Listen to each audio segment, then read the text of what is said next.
بسم اللہ الرحمن الرحیم۔ السلام علیکم ورحمۃ اللہ وبرکاتہ۔ ماں کی بد دعا ایسی لگی کہ ایک انتہائی عبادت گزار بندہ فاحشہ کے ہاتھوں بدنام ہو گیا، اور اس کی معصومیت کی گواہی ایک شیر خوار بچے نے دی۔ وہ ایسی کیا گستاخی کر بیٹھا تھا کہ اللہ تعالیٰ اس سے ناراض ہو گیا۔ صحیح بخاری اور صحیح مسلم میں سیدنا ابو ہریرہ سے مروی ہے کہ رسول اکرم صلی اللہ علیہ وآلہ وسلم نے ارشاد فرمایا، پوری تاریخ انسانی میں صرف 3 بچوں نے گہوارے میں گفتگو کی ہے۔ ان 3 بچوں میں سے ایک تو حضرت عیسیٰ علیہ السلام ہے، اور دوسرے حضرت یوسف علیہ السلام کے حق میں گواہی دینے والا بچہ، جبکہ تیسرا جریج کی گواہی دینے والا بچہ ہے۔ اس قصے کی تفصیل یہ ہے، جریج بنی اسرائیل میں ایک عابد و زاہد اور شب زندہ دار عالم تھے، یعنی کہ بہت زیادہ پرہیزگار تھے۔ انہوں نے عبادت کے لیے آبادی سے باہر ایک جھونپڑی نما گرجا گھر بنا لیا تھا، یعنی کہ عبادت کے لیے ایک مخصوص جگہ انہوں نے قائم کی تھی۔ ایک دن وہ عبادت میں مشغول تھے، ان کی والدہ ایک لمبی مسافت طے کر کے ان سے ملنے آئی اور آواز دی، اے جریج۔ جریج نے اپنے دل میں کہا، یا الہی، میری ماں پکار رہی ہے اور میں اس وقت نماز میں مشغول ہوں، ماں کو جواب دوں یا نماز میں مشغول رہوں؟ بہرحال وہ اپنی ثواب دیدہ کے مطابق نماز پڑھتے رہے اور ماں کو پکار کا جواب نہیں دیا۔ ماں واپس چلی گئی۔ دوسرے دن پھر وہ آئی، اس وقت بھی جریج نماز پڑھ رہے تھے۔ ماں نے آواز دی، اے جریج۔ جریج نے اپنے دل میں کہا، یا الہی، میں تیری عبادت میں مشغول ہوں، ادھر میری ماں مجھے پکار رہی ہے، اب میں کیا کروں؟ بہرحال اس کشمکش کے باوجود وہ نماز میں مشغول رہے۔ اس دن بھی جریج عبادت میں مشغول تھے۔ ماں نے آواز دی، بیٹا جریج۔ جریج نے پھر دل میں کہا، اے میرے پروردگار، میری ماں اور میری نماز، اور وہ چپ چاپ حسب معمول نماز ہی پڑھتے رہے۔ ماں کی صدا کا جواب نہیں دیا، ماں کی پکار کا جواب نہیں دیا۔ ماں کے منہ سے بد دعا نکل گئے، خدایا اسے اس وقت تک موت نہ آئے جب تک یہ بدکار عورت کے منہ کو نہ دیکھ لے۔ یہ بد دعا حضرت جریج کی ماں نے ان کو دی تھی۔ جریج کی ماں بد دعا کر کے واپس چلی گئی۔ بنی اسرائیل میں جریج کے بارے میں 6 مگویاں ہونے لگیں۔ وہ جریج کی عبادت پر حسد کرنے لگے۔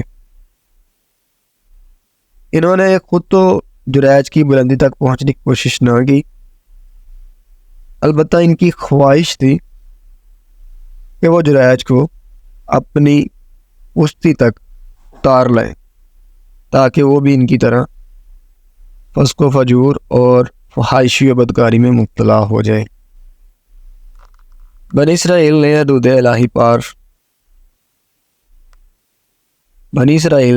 الہی پامال کر کے پردے کی اہمیت کو فراموش کر دیا تھا، لہذا عورتوں اور مردوں کا باہم اختلاط شروع ہو گیا۔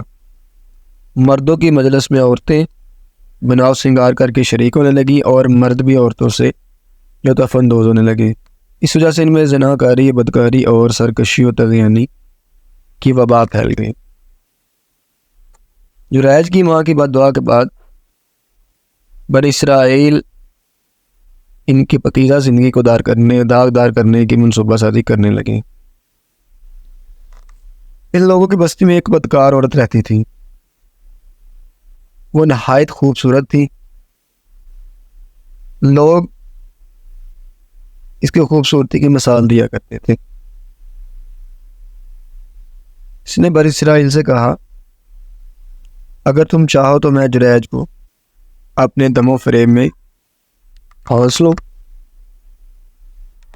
انہوں نے کہا ٹھیک ہے، یہ بڑی اچھی ترکیب ہے.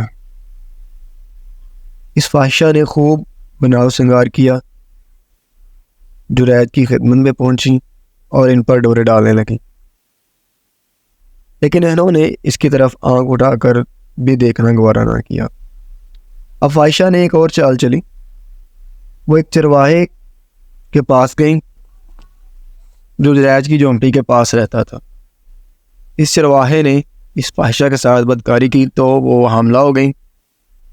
جب بچہ پیدا ہوا اس نے یہ کہنا شروع کر دیا یہ بچہ جریج کا ہے. بنی اسرائیل جریج کو رسوا کرنے کی طاق میں تو پہلے ہی تھے. یہ خبر سنتے ہی وہ جریج پر چڑھ دوڑے. انہوں نے عبادت گاہ سے باہر گھسیٹا، عبادت گاہ کو ڈھا دیا اور انہیں بری طرح سے کوب کرنے لگے. جریج نے پوچھا وجہ کیا ہے، تم لوگ آخر کیوں مجھے مار رہے ہو؟ یہودیوں نے کہا تم نے اس عورت کے ساتھ بدکاری کی ہے اور یہ بچہ تمہارے اس گناہ کا نتیجہ ہے. جریج نے کہا ٹھہرو، اس بچے کو میرے پاس لاؤ.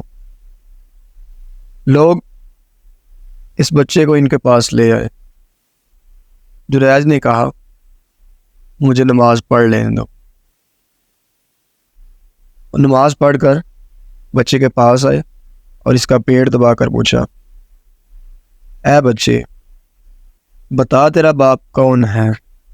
خدا کی قدرت سے وہ شیر خوار بچہ بول اٹھا اس کا باپ فلاں چرواہا ہے. بچے کی گفتگو سنتے ہی لوگ سخت ندام و پریشان ہوئے اور جریج کو بوسہ دینے لگے. لوگوں نے کہا ہم آپ کی عبادت گاہ کو سونے کا بنا دیں گے.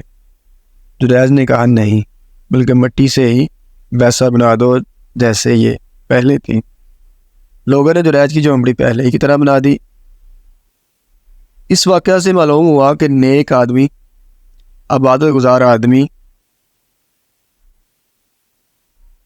کی دعا خدائے بزرگوں کو برتر قبول فرماتے ہیں. اور یہ بھی پتہ چلا کہ جتنا بھی آدمی عبادت گزار ہو مگر والدین کو راضی کرنا بے حد ضروری ہے، کیونکہ ان کی بد دعا اپنا اثر دکھاتی ہے. پیارے دوستو، کیسی لگی آپ کو آج کی سٹوری؟ اپنی رائے کا اظہار کمنٹ سیکشن میں ضرور دیجیے گا. السلام علیکم ورحمۃ اللہ.